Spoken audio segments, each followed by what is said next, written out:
Hello दोस्तों, स्वागत है आप सभी का। चलिए, तो आज हम आपके लिए लेके आए हैं क्लास 12 हिंदी का chapter wise most BBI objective question जो आपके एग्जाम में 100% टकराएंगे। ओके, चलिए तो शुरू करते हैं। पहला क्वेश्चन जूम करके भाई थोड़ा शुरू कर लेते हैं। जूम क्यों नहीं हो रहे हो? हाँ, चलो पहला क्वेश्चन पढ़ो क्या लिखा हुआ है। बाल कृष्ण भट्ट किस काल के रचनाकार है? चलिए जल्दी कमेंट करके बताइए, किस काल के रचनाकार है? आधुनिक काल। ओके, दूसरा क्वेश्चन, बाल कृष्ण भट्ट की रचना बातचीत क्या है? तो बाल कृष्ण भट्ट की रचना जो बातचीत है वो क्या है? एक ललित निबंध है। ओके, तीसरा नंबर, बाल कृष्ण भट्ट किस युग के साहित्यकार थे? तो बाल कृष्ण भट्ट किस युग के साहित्यकार थे? हाँ, भारतेंदु युग। किस युग के? भारतेंदु युग। चौथा, चंडू खाने शब्द का अर्थ बताइए। क्या होता है अर्थ? बताइए जल्दी, क्या होता है? अफीम खाने वाले लोगों की मंडली के सुरक्षित जगह। ठीक है, जो लोग जाके एकदम बैठ के एकदम मारते हैं ना, वो वाले। चलिए, पांचवा नंबर, बाल कृष्ण भट्ट का निधन कब हुआ था? 20 जुलाई 1914 को। कब हुआ था? 20 जुलाई 1914। छठा नंबर क्वेश्चन देखिए, बातचीत शीर्षक निबंध के निबंधकार का नाम बताइए। चलिए, मुझे ना पता, बाल कृष्ण भट्ट। इतना भारी क्वेश्चन कौन पूछता है? बाल कृष्ण भट्ट का जन्म कब हुआ था, ये मुझे क्या पता। चलो, 23 जून 1844।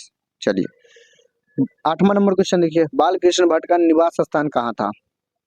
इलाहाबाद, उत्तर प्रदेश, यूपी, बिहार, जिंदाबाद। चलो, नौवां नंबर क्वेश्चन देखो, शक्ति शब्द कौन लिंग है? पुल्लिंग, स्त्रीलिंग, उभयलिंग, इनमें से कोई नहीं। जल्दी बताइए। चलिए, शक्ति जो है स्त्रीलिंग है।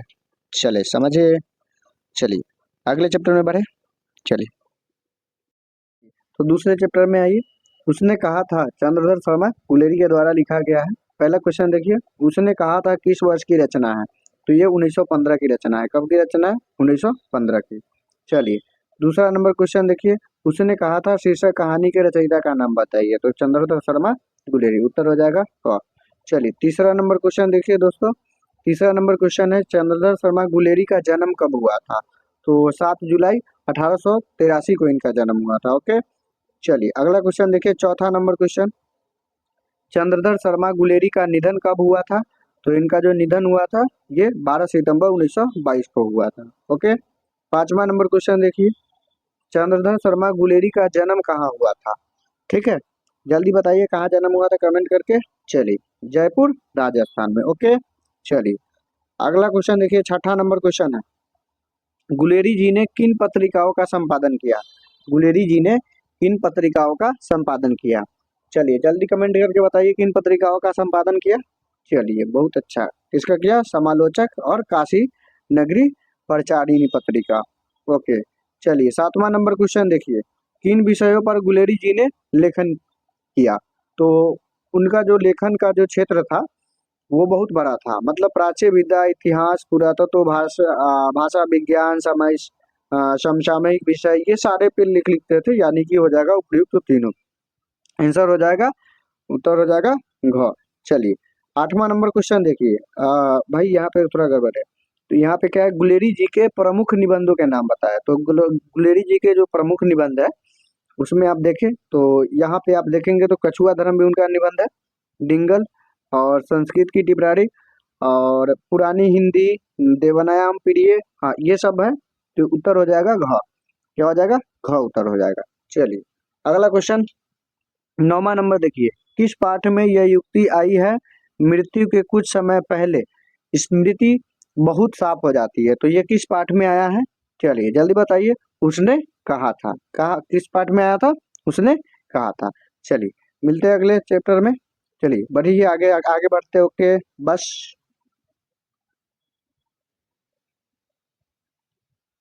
चलिए तीसरा नंबर चैप्टर देखिए, संपूर्ण क्रांति जयप्रकाश नारायण के द्वारा लिखा गया है। ठीक है, चलिए पहला क्वेश्चन है, संपूर्ण क्रांति शीर्षक भाषण किसने दिया था? तो ये भाषण किसके द्वारा दिया गया था? जयप्रकाश नारायण के द्वारा। किसके द्वारा दिया गया था? जयप्रकाश नारायण के द्वारा। ठीक है, चलिए दूसरा क्वेश्चन पढ़िए, थोड़ा इसको जूम कर लेते हैं, बड़ा करते हैं। चलिए, दूसरा क्वेश्चन है दोस्त कि जयप्रकाश नारायण की पत्नी का क्या नाम था? तो जयप्रकाश नारायण की पत्नी का नाम था प्रभावती देवी। क्या नाम था? प्रभावती देवी। ओके, चलिए तीसरा नंबर क्वेश्चन देखिए दोस्त। 1965 में समाज सेवा के लिए मैग्सेस सम्मान किसे मिला था? तो जयप्रकाश नारायण का चैप्टर है, तो जयप्रकाश नारायण को मिला होगा। ओके, चलिए भाई कुछ कुछ क्वेश्चन जो ऑब्जेक्टिव में होते हैं थोड़ा लॉजिकली आप समझेंगे तो समझ आ जाएगा। हाँ, ये है चौथा जो है, एक पंक्ति है, इसको समझिए। किसने लिखा है जयप्रकाश वह नाम जिसे इतिहास समादर देता है, बढ़कर जिसके पद चिन्हों को उड़ पर अंकित कर लेता है। ठीक है, तो ये जो है, ये पंक्ति किसका लिखा हुआ, ये पंक्ति किसने लिखा था? तो ये दिनकर साहब के द्वारा लिखा गया पंक्ति है। किसके द्वारा लिखा गया है? रामधारी सिंह दिनकर, राष्ट्रकवि दिनकर जिनको कहते हैं, उनके द्वारा लिखा गया है। चलिए पांचवा नंबर क्वेश्चन देखिए दोस्तों। पांचवा नंबर क्वेश्चन है, हाँ पांचवा नंबर, जयप्रकाश, सॉरी यार,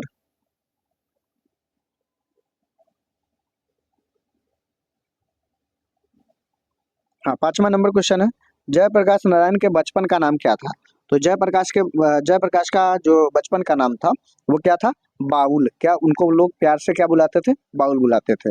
ठीक है, छठा नंबर क्वेश्चन, चलिए जल्दी इसका आंसर देंगे।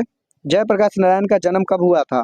भाई मतलब कि जयप्रकाश नारायण की बात हो रही है। ओके, ठीक है, संपूर्ण क्रांति जिसने नारा दिया था। ठीक है, चलिए उत्तर हो जाएगा इसका, क्या हो जाएगा? 11 अक्टूबर 1902 को। ठीक है, सबके सामने उसका आंसर लिखा हुआ है भाई, कोई सोचने की दिक्कत नहीं है। और ये जितने भी क्वेश्चन है VBI ऑब्जेक्टिव क्वेश्चन है, चैप्टर वाइज मैं आपको करा रहा हूँ। ओके, टेंशन लेने की जरूरत नहीं भाई। चलो सातवां नंबर देख लो, जयप्रकाश नारायण का निधन कब हुआ था? जल्दी बताइए, जयप्रकाश नारायण का निधन कब हुआ था?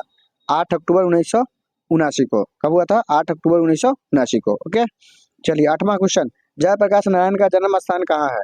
बताइए जल्दी। अरे यार इतना बागी आदमी कहाँ का हो सकता है यार, बिहार के अलावा कहीं का हो सकता है क्या? बलिया बिहार के। कहाँ के थे? बलिया बिहार इनका जन्म हुआ था। ओके, चलिए सातवां नंबर क्वेश्चन देखते हैं भाई।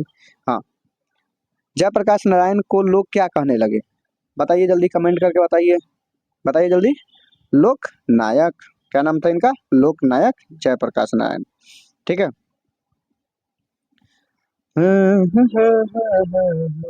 चलिए 10वां क्वेश्चन देख लीजिए, देखना ही है तो देखिए। जयप्रकाश नारायण को कौन सा पुरस्कार मिला था?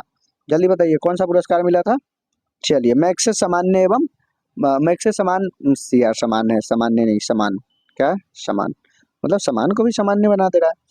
मैग्सेस समान एवं भारत रत्न, 2 पुरस्कार इनको मिला था। ठीक है, आंसर हो जाएगा घ।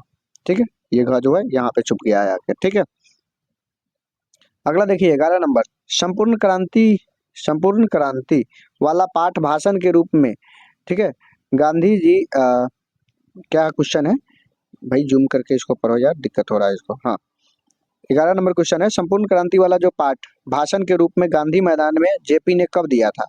ठीक है, ये भाषण जेपी ने कब दिया था, सीधा क्वेश्चन ये है। तो 5 जून 1974 को दिया था। कब दिया था? 5 जून 1974 को। ओके, चलिए अगले चैप्टर में बढ़ते हैं। चौथा नंबर चैप्टर देखिए, अर्धनारीश्वर, लेखक का नाम रामधारी सिंह दिनकर। चलिए पहला क्वेश्चन, दिनकर के माता पिता का क्या नाम था? ठीक है, दिनकर के माता पिता का नाम बताए। चलिए इनके माता का जो नाम था मनरूप देवी और पिता का नाम था रवि सिंह। ओके, दूसरा क्वेश्चन बताइए, दिनकर जी की पत्नी का क्या नाम था? दिनकर जी के पत्नी का नाम बताइए। चलिए क्या हो गया? श्यामवती देवी। ठीक है, तीसरा नंबर क्वेश्चन बताइए, किस पाठ में कहा गया है जिस पुरुष में नारीत्व नहीं वह अपूर्ण है? किस में कहा गया है? अर्धनारीश्वर में। किस में कहा गया है? अर्धनारीश्वर। चलिए चौथा नंबर क्वेश्चन बढ़े। चौथा देखिए, किसने कहा है पुरुष जब नारी के गुण लेता है तब वह देवता बन जाता है, किंतु नारी जब लड़के के गुण सीखती है तब वह राक्षसी हो जाती है? किसने कहा है? चलिए किसने कहा है? दिनकर साहब ने। ओके, आंसर हो जाएगा ख। पांचवा नंबर क्वेश्चन देखिए दोस्तों, किस रचना की पंक्ति है नारी सुगंध है, नारी पुरुष की बाह पर झूलती हुई जूही की माला है? किस रचना की पंक्ति है? जल्दी बताइए।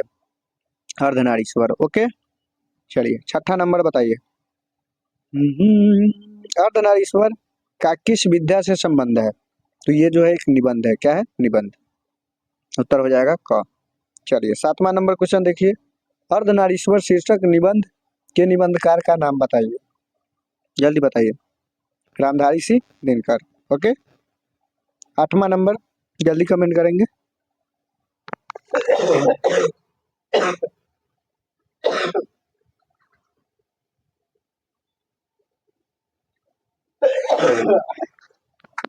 चलिए 8वां नंबर क्वेश्चन का आंसर बताइए। रामधारी सिंह दिनकर का जन्म कब हुआ था? 23 सितंबर 1908 को। ओके। 9वां नंबर क्वेश्चन बताइए, रामधारी सिंह दिनकर का निधन कब हुआ था? 24 अप्रैल 1974। बहुत बढ़िया, आगे बढ़ते हैं।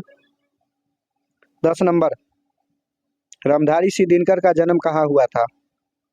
जल्दी। सिमरिया, बेगूसराय, बिहार। दिनकर को किस गद्य पुस्तक पर साहित्य अकादमी पुरस्कार मिला था? कमेंट करिए। चलिए संस्कृत के 4 अध्याय, संस्कृत के 4 अध्याय के लिए साहित्य अकादमी पुरस्कार मिला था। Okay dear. 12 नंबर क्वेश्चन देख लो, दिनकर को किस काव्य पुस्तक पर भारतीय ज्ञानपीठ पुरस्कार मिला था? किस पे मिला था? उर्वशी पे।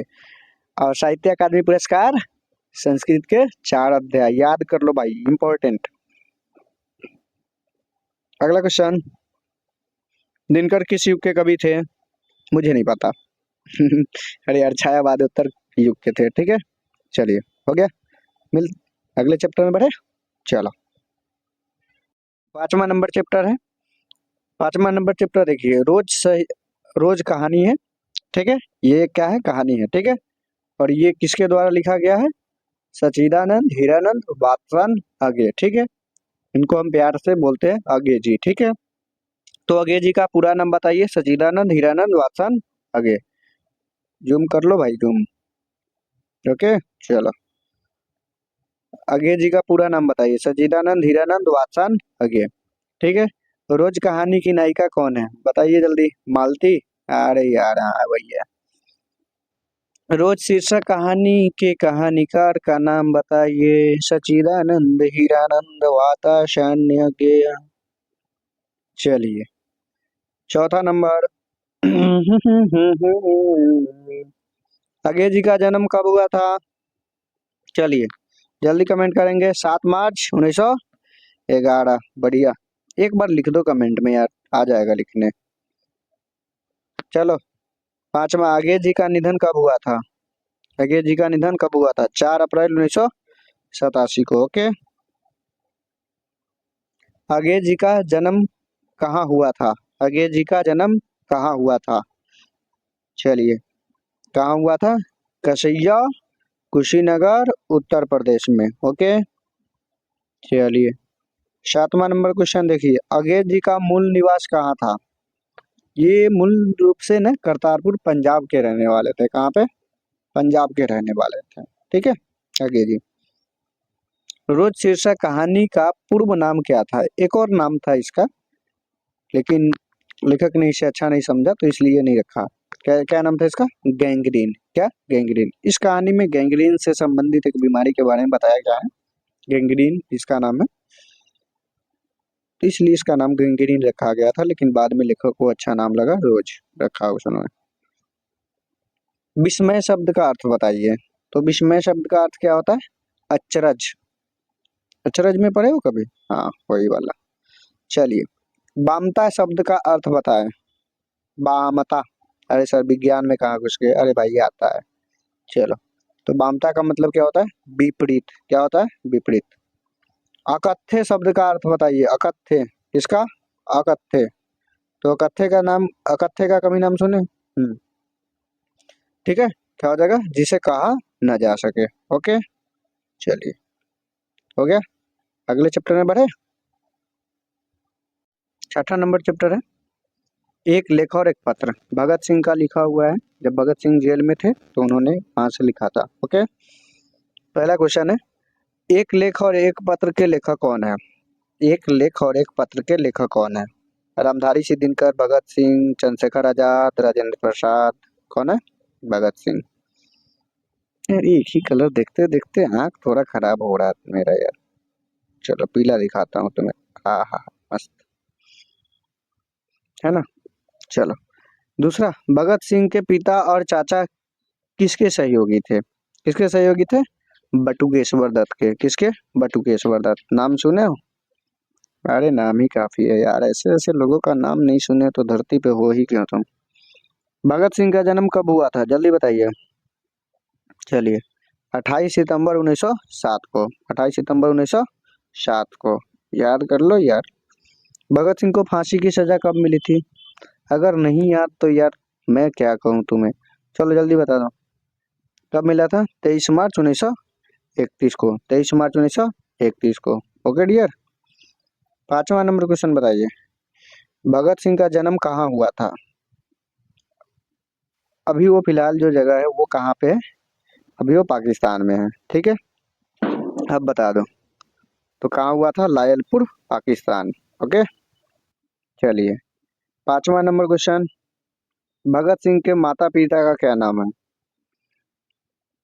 तो माता का नाम तो मैं बता सकता हूँ। बता दूं क्या?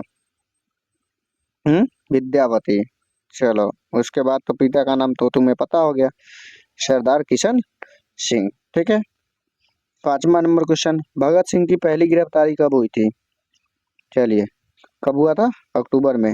कब? 1926 को, ठीक है। याद रखो अपने लोगों के बारे में थोड़ी।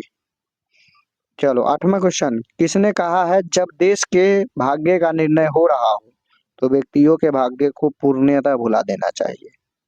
है ना। अक्सर लोग उल्टा करते हैं, लेकिन ऐसा भगत सिंह का विचार है कि ऐसा होना चाहिए। ओके। तो भगत सिंह ने कहा था। किसने कहा था? भगत सिंह। अगले चैप्टर में बढ़े। चलिए 7वां नंबर चैप्टर में आ चुके हैं। वो सदा नीरा जगदीश चंद्र माथुर। ओके। पहला क्वेश्चन देखिए। ओ सदा नीरा जगदीश चंद्र माथुर रचित किस पुस्तक से संकलित निबंध है? तो ये जो निबंध है किस पुस्तक से लिया गया है ये पूछा जा रहा है यहाँ पे। तो ये बताना है, ठीक है। ओके।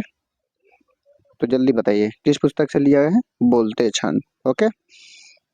दूसरा नंबर क्वेश्चन। ओ सदा नीरा। सदा नीरा किस नदी को निमित्त बनाकर लिखा गया है? कौन सा नदी को बनाया गया है? गंडक नदी को। ओके। सदा नीरा।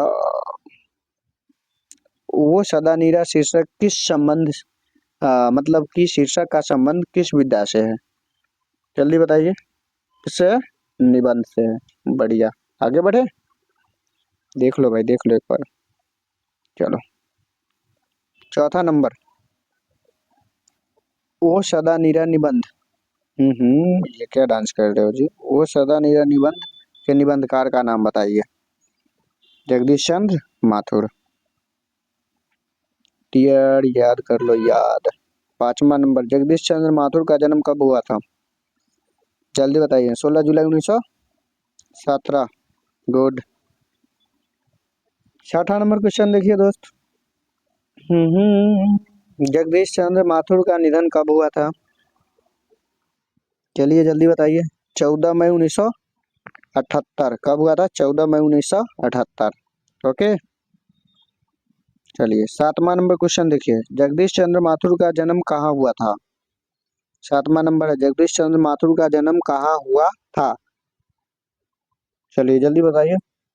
शाहजहांपुर, उत्तर प्रदेश। ओके। 8वां नंबर। चंपारण में गांधी जी के चमत्कार की कथा किसने लिखी है? तो ये किसने लिखा है? राजेंद्र प्रसाद ने। किसने लिखा है? राजेंद्र प्रसाद। मन कैसा ताल है? मन एक गहरा ताल है, इसमें डूब गए तो डूब गए। चलिए 8वां नंबर चैप्टर है सिपाही की माँ। मोहन राकेश के द्वारा लिखा गया है। पहला क्वेश्चन देखिए। सिपाही की माँ एकांकी के एकांकीकार का नाम बताइए। मोहन राकेश। ओके। चलिए दूसरा क्वेश्चन। मोहन राकेश का जन्म कब हुआ था? कमेंट करे मेरे डियर। हाँ मिटा दिए मिटा दिए मिटा दिए। बता दो बता दो।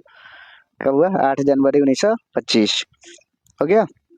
चलिए तीसरा नंबर क्वेश्चन, मोहन राकेश का निधन कब हुआ था? जल्दी बताइए, मोहन राकेश का निधन कब हुआ था? 3 दिसंबर 1972 को, 3 दिसंबर 1972। चौथा, मोहन राकेश का जन्म कब हुआ, कहाँ हुआ था? कहाँ हुआ था? जल्दी बताइए, अमृतसर, पंजाब।